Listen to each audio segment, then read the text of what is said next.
Hello friends, आज हम जो टॉपिक डिस्कस करने जा रहे हैं उसका नेम है Euler method. Ordinary differential equation को सॉल्व करने के लिए हम आयलर मेथड का इस्तेमाल करते हैं।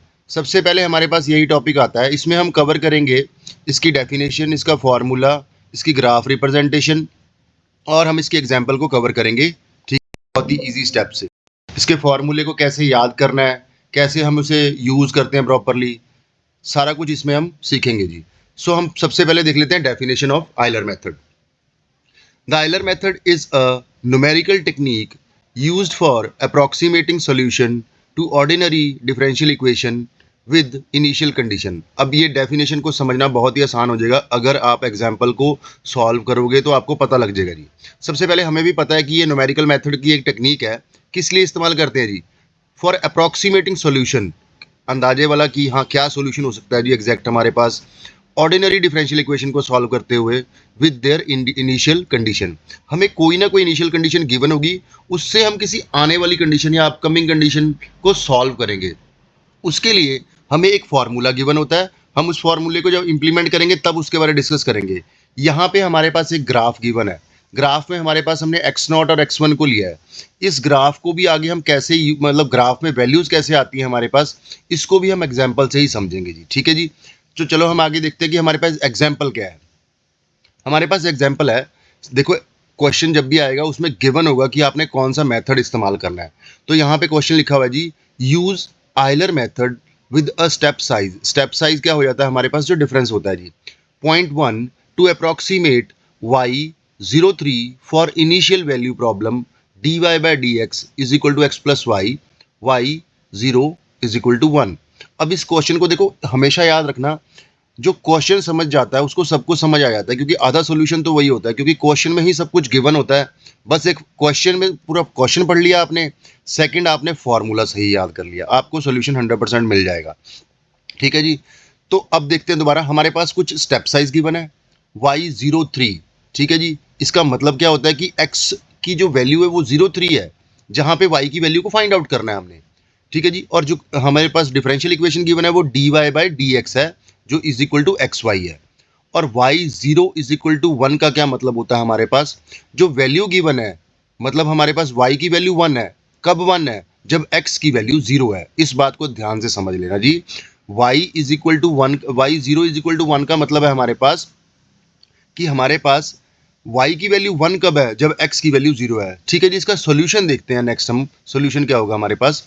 सबसे पहला स्टेप क्या करोगे आप, F x Y is equal to x plus Y. जो भी इक्वेशन, डिफरेंशियल इक्वेशन आपको गिवन होगी, आपने सबसे पहले स्टेप में क्या करना है, F x Y is equal to x plus Y, जो भी इक्वेशन होगी। इनिशियली हमें गिवन है वाई 0 इज इक्वल टू 1। इसका मतलब क्या है कि वाई की वैल्यू 1 है। कब 1 है? जब एक्स की वैल्यू हमारे पास 0 है। अब करना क्या है हमें, जब x की वैल्यू 03 होगी तब y की क्या वैल्यू होगी, ये हमारा क्वेश्चन हो गया। ठीक है जी। इसके सॉल्यूशन में हम देख रहे हैं कि हमारे पास स्टेप्स क्या होंगे। नेक्स्ट स्टेप हमारे पास क्या आ जाता है कि हम, जो हमारे पास h गिवन है, h मतलब स्टेप साइज, हम अब कैसे निकालेंगे कि x1 कितना होगा, x2 कितना होगा, x3 कितना होगा। कहने का मतलब हमने इनिशियल वैल्यू से चलना है। फाइनल वैल्यू जो हमारे क्वेश्चन में पूछी गई है x3 के पास, कि x इज इक्वल टू 0.3 पे y की क्या वैल्यू होगी, वहां तक जाना है। तो हम x1 को कैसे निकालते हैं जी, उसके लिए हम x0 प्लस h करते हैं। h क्या होता है? स्टेप साइज और डिफरेंस। सो 0 प्लस 1, 0 प्लस 0.1 कितना हुआ जी? 0.1 हुआ हमारे पास। सेकेंड आया हमारे पास x2, x2 कितना हुआ जी? फिर हमारे पास क्या हुआ? 0.1 प्लस x1 कितना था? 0.1 था। h कितना था? 0.1 है, तो ये आ गया जी। इसका आगे सॉल्यूशन देखते हैं हम क्या होगा। तो हमारे पास देखो, एफ एक्स वन हमने लिख लिया, f x Y is equal to x plus 1 सबसे पहले लिख लिया। इनिशियल कंडीशन पे हमारे पास x naught is equal to 0, y naught is equal to ये है। हमने क्या पता करना है, एक्स जब 0.3 होगा तो वाई की क्या वैल्यू होगी। आपके पास ये फॉर्मूला है, इसको आगे इंप्लीमेंट करेंगे, फिर और थोड़ा क्लियर करेंगे इसको। तो हमारे पास पहला स्टेप क्लियर है हमारा, एक्स नॉट हमारा 0 है, वाई हमारा 1 है। दूसरे स्टेप में देखिए, हमने x1 की वैल्यू बताया था आपको, x नॉट प्लस h करोगे आप। h कितना है हमारे पास? 0.1 है, हमारे पास 1 आ गया। अब सबसे इंपॉर्टेंट पॉइंट अब है जो फॉर्मूले में इस्तेमाल होगा, कि how to find the value of y1। तो y1 को निकालने के लिए हमारे पास जो फॉर्मूला होता है वो इस तरह से होता है कि y1 is equal to Y naught, ऊपर वाली जो प्रीवियस वैल्यू है उसको लेते हैं हम हमेशा y1 is equal to Y naught plus h f of x naught y naught. अब मैंने स्टार्टिंग में जो लिखवाया कि step 1 f x y f of x x x comma y, ये हमारा लिखते हैं हम एक्स प्लस वाई के बराबर होता है। तो यहाँ जो f x x naught y naught है, यहाँ पे हम इक्वेशन में वैल्यू पुट करेंगे, हमेशा याद रखना। तो हम इसे कैसे सॉल्व कर रहे हैं, वाई नॉट की वैल्यू हमारे पास 1 गिवन है, उसके बाद हमारे पास क्या है प्लस एच कितना है हमें 0.1 हमें गिवन है। यहाँ पे इक्वेशन में वैल्यू पुट करेंगे जो हमारे पास एक्स प्लस वाई है, वहाँ हम कौन सी वैल्यूज पुट करेंगे, एक्स नॉट की और वाई नॉट की। यहाँ पे वैल्यू पुट करके हमारे पास एक वैल्यू आ जाएगी। इसी तरह से हम x2 निकालेंगे। x2 में हमारे पास कैसे आया, हमारे पास x1 प्लस एच, उसके बाद हमने जो वैल्यू आ गई हमारे पास 0.2। वाई नॉट को कैसे निकालेंगे, हमेशा याद रखना, y2 को कैसे निकालेंगे, y2 को निकालने के लिए हम y1 जो ऊपर वाली वैल्यूज है y1 plus h f of x1 y1। देखो स्टार्टिंग से समझोगे तो आपको आराम से समझ आ जाएगा, बहुत ही ईजी है ये, क्योंकि जो मॉडिफाइड आइलर मेथड है वो एज कम्पेयर टू इससे डिफिकल्ट है, उसमें इक्वेशन को सॉल्व करने में बहुत टाइम लगता है। और सबसे इंपॉर्टेंट एक बात हमेशा याद रखना, एग्जाम में कैलकुलेटर जरूर लेके जाना, अदरवाइज आपको कैलकुलेशन में हमेशा रॉन्ग ही होती है बच्चों की।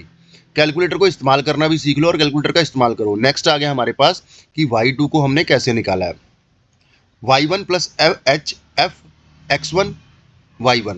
तो हमारे पास अब y1 कितना आ गया है 1.1, ध्यान से देखना ऊपर वाली वैल्यू नीचे इस्तेमाल हो रही है, ठीक है जी, प्लस h कितना था 0.1, ठीक है जी।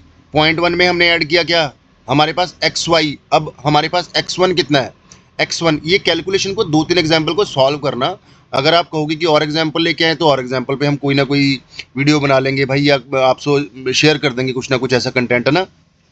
तो ये हमारे पास y2 की वैल्यू आ गई। इसी तरह से हम करेंगे x3 की वैल्यू पे फाइंड आउट। जब x3 पे हम जा रहे हैं तो हमने y3 की वैल्यू कैसे निकालेंगे, y2 plus h f of x2 y2। हम यहाँ पे अब ध्यान से आपने ये याद रखना है, ध्यान से देखो, आपके पास सबसे पहले y1 में क्या वैल्यू आई 1.1, y2 में वैल्यू क्या आई 1.22, ये वैल्यू नीचे 1.22 इस्तेमाल हो रही है यहाँ पे जी नेक्स्ट स्टेप में। तो आपके पास जो फाइनल आंसर आ जाएगा 1.362, ठीक है जी। x की वैल्यू जब 0.03 है तो y की वैल्यू कितनी होगी जी 1.362। सो आइलर मेथड ध्यान से देखो, अगर डेफिनेशन को अब समझोगे, हमें कुछ इनिशियल कंडीशंस गिवन है, हम क्या कर रहे हैं अप्रॉक्सीमेट सॉल्यूशन फाइंड आउट कर रहे हैं किसी डिफरेंशियल इक्वेशन का। ये आइलर मेथड की डेफिनेशन अब एग्जाम्पल से आपको और क्लियर होगी। Thank you so much.